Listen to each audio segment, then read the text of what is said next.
2024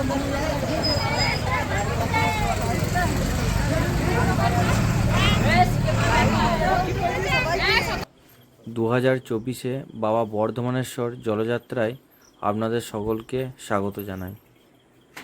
প্রত্যেক বছরের মতো এবছরেও কাটুয়া থেকে জল এনে বাবা বর্ধমানেশ্বর বা মোটা শিবতলায় জল ঢালার জন্য বাঁক সাজানো হচ্ছে।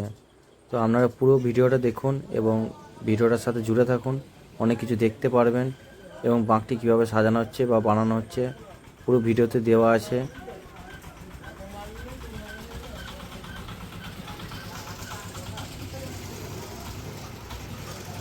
এই জলযাত্রাটিকে আরও বড় করে আয়োজন করার জন্য বক্সের ব্যবস্থা করা হলো। এটি ট্রাকে বেঁধে নিয়ে যাওয়া হবে।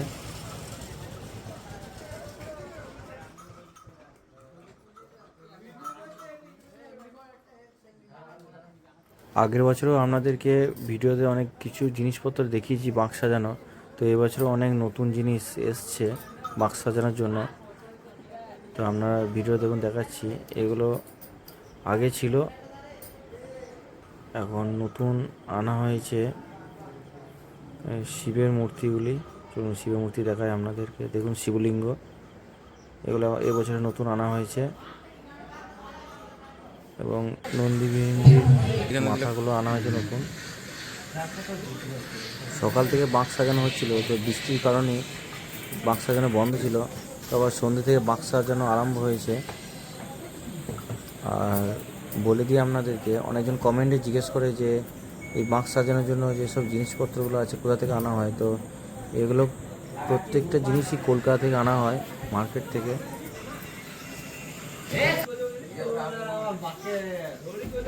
বাঁক সাজানো এখন শেষ মুহূর্তে, এখন পুরো বাঁকটাকে সাজানো হবে এবং ট্রায়াল দেওয়ার জন্য এটা দেখা হবে যে ব্যালেন্স ঠিক থাকছে কি না, যাতে পরবর্তীকালে জল আনতে যাওয়ার সময় এবং জল নিয়ে আসার সময় কোনো প্রবলেম যাতে না হয় রাস্তাতে। বাঁকটা কতটা ওয়েট নিতে পারবে সেই জন্য এখন ট্রায়াল নেওয়া হবে। আপনার ভিডিও দেখতে পারবেন এখনই।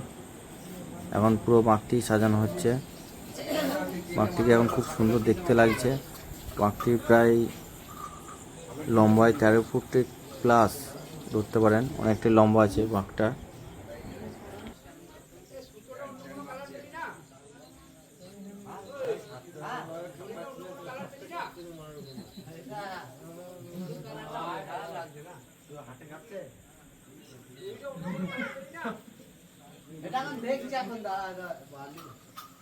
বাঁক সাজানো প্রায় কমপ্লিট।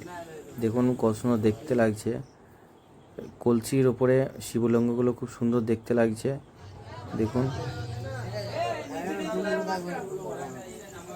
এগুলো সব পিতলের।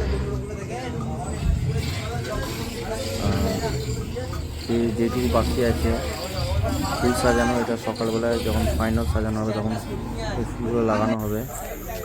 এবং ট্রায়াল দেওয়ার জন্য এখন সব বেরিয়ে গেছে রাস্তার মধ্যে। এখন অন্ধকারগুলো ছবিটা ক্লিয়ার আসছে না। আপনারা আন্দাজ করতে পারবেন কতটা লম্বা হতে পারে বাঁকটি। আর বাঁকটির ওয়েটও কতটা হতে পারে।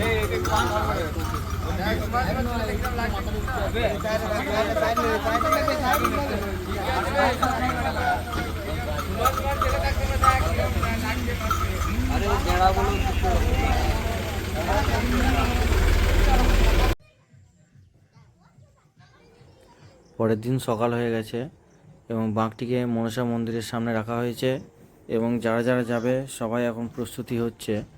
এবং দেখুন লরিটিতে যে বেলগুলো বাঁধা হয়েছে এবং সবাই এই জায়গাতেই এখন জড়ো হবে। এখান থেকেই সবাই রওনা দেবে কাটোয়া। এবছর সবার ড্রেসটা চেঞ্জ হয়েছে, আগের বছরে আলাদা ড্রেস ছিল, এবছর আলাদা ড্রেস হয়েছে। আপনারা কমেন্টে জানাবেন যে আগের বছর ড্রেসটা ভালো ছিল না, এবছর ড্রেসটা ভালো হয়েছে। আর ফাইনালি বাঁক সাজানো হয়ে গেছে। দেখুন কেমন লাগছে বাঁকটিকে। এই বাঁক নিয়ে কাটোয়া থেকে জল এনে বাবা বর্ধমানেশ্বর বা মোটা শিবতলায় জল ঢালা হবে। বাবা ভোলা মহেশ্বরের আশীর্বাদ এবং আপনাদের ভালোবাসায় পরের বছর এবং আগামী দিনে আরও বড় বাঁক আমরা নিয়ে যাব। আমরা বাঁকটি কেমন দেখতে লাগছে আপনারা কিন্তু কমেন্টে অবশ্যই জানাবেন, কারণ বহুত কষ্ট করে এই বাঁকটি তৈরি করা হয়েছে। আপনারা যত কমেন্টে জানাবেন তত আমাদের উৎসাহ বাড়বে এবং ভালো লাগবে, এবং আগামী দিনে আরও ভালো বাঁক বানাতে পারবো আপনাদের এই একটা কমেন্টে। আমাদের মনসা দেবীকে দর্শন করুন। এই মনসা দেবী খুবই জাগ্রত, এখানে ধুমধাম করে পুজো করা হয়। আমি এই মনসা পুজোর ভিডিও এই চ্যানেলে আমার দেওয়া আছে, আপনারা পারলে দেখে নেবেন। বেরোনোর টাইম হয়ে গেছে, তো আশা সবাই জড়ো হচ্ছে। দেখুন এখন সব ফাঁকা, এখনই দেখুন সব ভরে যাবে এবং গ্রামবাসীরা সবাই এক জায়গায় জড়ো হবে। আর প্রত্যেক বছর আমরা এই দিনটির জন্য অপেক্ষা করে থাকি। প্রত্যেক গ্রামবাসী মিলে আমরা এই দিনটি খুবই আনন্দের সাথে পালন করি। কাটোয়া জলযাত্রা এবং তারকেশ্বর জলযাত্রা আপনাদেরকে না বলেই পারছি না, আমাদের গ্রামের সুখ দুঃখ সবাই একসাথে ভাগ করে নিই। এইটি হচ্ছে আমাদের গ্রামের ঐতিহ্য। সবাই মিলে একসাথে থাকি এবং যা আনন্দ এবং দুঃখ সব কিছুই ভাগ করে নিই সবার মধ্যে।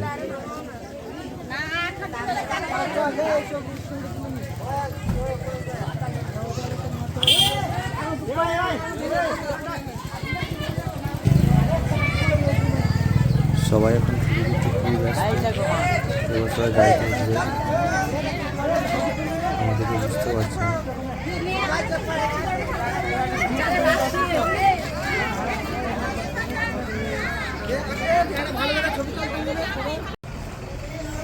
আমাদের তো দিলে মা মনসাকে পুজো দিয়ে মানিয়ে তারপরে আমাদের যাত্রা শুরু করা হয়। তো দেখুন মা মনসাকে সবাই দর্শন করে সবাই যাত্রা করছে কাটোয়ার বর্ধমান শহরে জল ঢালগুলো।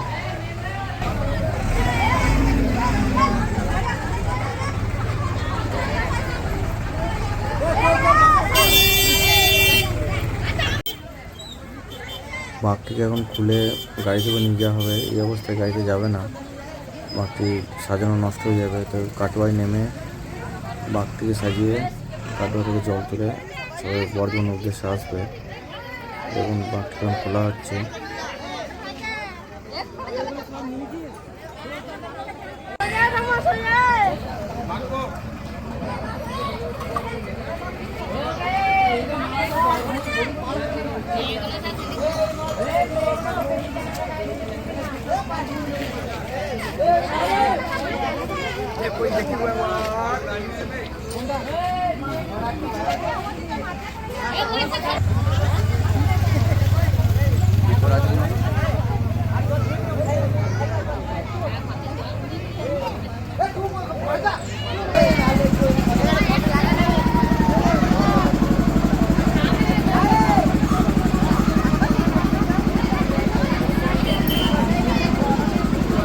পুরো দেখতে পাচ্ছেন যে লরিটি ভরে গেছে, কোনো জায়গায় ফাঁকা নেই।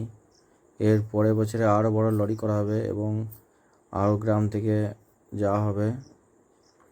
তো সেকেন্ড পার্ট আসছে, ভিডিওর সঙ্গে জুড়ে থাকুন। বর্ধমান জল ঢালার দৃশ্য এবং আসার যে ভিডিওগুলো আপনাদের দিয়ে দেবো পার্ট 2-এ। ভিডিও দেখতে মিস করবেন না। আর ভিডিওটি কেমন লাগলো অবশ্যই কমেন্টে জানাবেন। হর হর মহাদেব, জয় শিব শম্ভু মহাদেব।